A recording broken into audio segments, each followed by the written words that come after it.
আসসালামু আলাইকুম। আজকে আপনাদের সাথে শেয়ার করব আমার বড় বাসা তেজগাঁও পূর্ব নাখালপাড়ার ব্লগ ভিডিও। তো এখানে এই তো আমার বড় নাতি নাতনিরা বসে থেকে খেলা করছিল, নাফিয়া মনিরাও খেলা করছিল। তো তাদেরকে হাই দিতে বলছিলাম, তারা অনেক সুন্দর করে হাই দিচ্ছিল এবং ক্যামেরা অনেক সুন্দর পোস্ট নিচ্ছিল। তো এটা হচ্ছে আমাদের শনিরাখড়া। এখান থেকে আমরা উভারে করে আমার বড় বাসা তেজগাঁও পূর্ব নাখালপাড়ায় গিয়েছিলাম।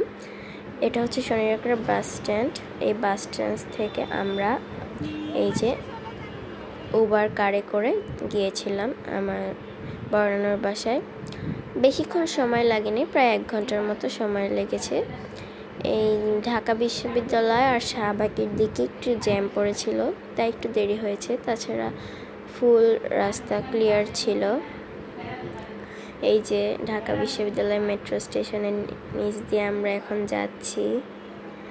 আর সেই দিন তেমন একটা রোদ ছিল না, ওয়েদারটা অনেক সুন্দর ছিল। আর যেহেতু এটা শীতকাল ছিল তাই অনেক ভালো লাগছিল। শীতকালে কোনো জায়গায় বেড়াতে গেলে অনেক ভালো লাগে। গরমের মধ্যে একে তো গরম, তারপর আবার কোনো জায়গায় জার্নি করে বেড়ানো অনেক অসহ্যকর লাগে আমার কাছে মনে হয় শীতকালে বেড়ানোটাই বেটার। শীতকালে আমি বেড়াই। আর এই যে এই জায়গাটা আপনারা চিনতে পারছেন, এটা হচ্ছে যে আমরা এর আগে একদিন পুলিশ কনভেনশন হলে যে একটি ওয়েডিং সেরিমনিতে এসেছিলাম, সেখানকার কমিউনিটি সেন্টারটি। তো এই তো কথা বলতে বলতে আমরা চলে আসলাম আমাদের নানুর বাসায়। এই যে পূর্ব নাখালপাড়ার কাদিন মসজিদ রোডটা ক্রস করে এই তো আমরা এখন আমার বড় বাসায় ঢুকছি।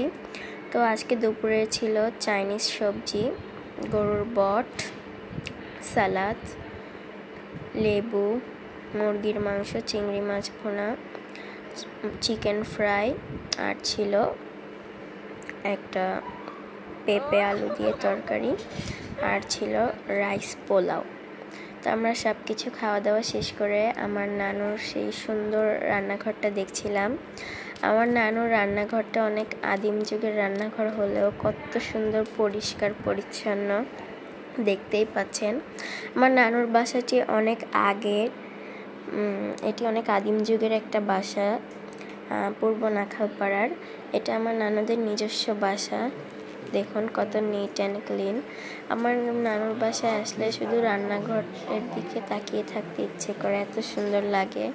আমার নানু এই বয়সেও কত সুন্দরভাবে পরিষ্কার পরিচ্ছন্ন করে রাখে রান্নাঘর। তো তারপর আমরা চলে গিয়েছিলাম ছাদে। তো আমরা এখন সিঁড়ি দিয়ে ওপরের দিকে উঠছি। আমার নানুর বাসা 5তলায় ছাদ। তো এখন আমরা ওপরের দিকে উঠছি। তো কেমন লাগলো আমার ভিডিওটি আজকে? ভালো লাগলে লাইক কমেন্ট শেয়ার করবেন। সবাই ভালো থাকবেন। আল্লাহ হাফেজ।